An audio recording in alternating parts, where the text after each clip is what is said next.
Central Avenue here in Phoenix, across the street from a taxpayer assistance center that is now closed after the IRS furloughs. Senator Tom Tillis says it would be wrong to not support employees who are affected.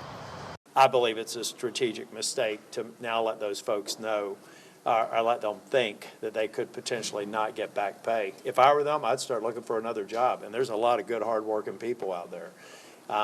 It's just I don't think that is helpful discussion right now. Let's get out of the shutdown. Let's negotiate the premium tax credits and not threaten or use this as a lever to actually create fear and uncertainty for people who are not making a paycheck in the next pay period. What you're now seeing is the letter that furloughed IRS employees received from the agency yesterday.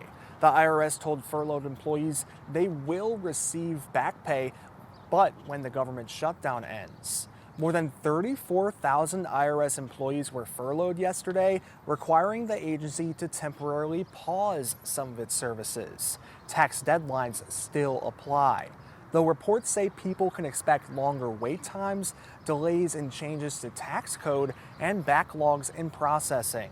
Taxpayer Assistance Centers, or TACs, like the one we're standing at now, are also closed. The IRS website has a TAC office locator, and when you search up locations in the Valley, all locations say they're closed. This includes Phoenix, Glendale, Mesa, and even a virtual assistance center in Prescott.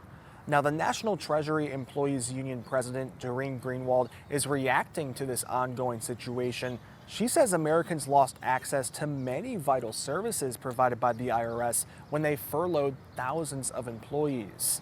Greenwald adds this is not the way our government should treat its dedicated, nonpartisan public servants.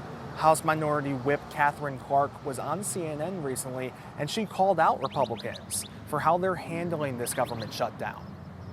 Mike Johnson said something even worse earlier. He said it was a show vote.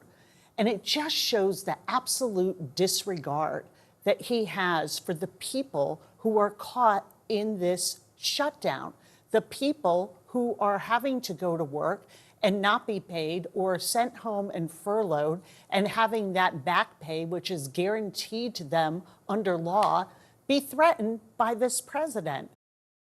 This situation comes as the October 15th tax deadline is just less than a week away. So you certainly have to wonder where folks will be going to for their tax help this upcoming deadline. We're in Phoenix. David Chasanov, 12 News. This is David Chasanov. We're here on Central Avenue in Phoenix, across the street from a taxpayer assistance center that is now closed after the IRS furloughs.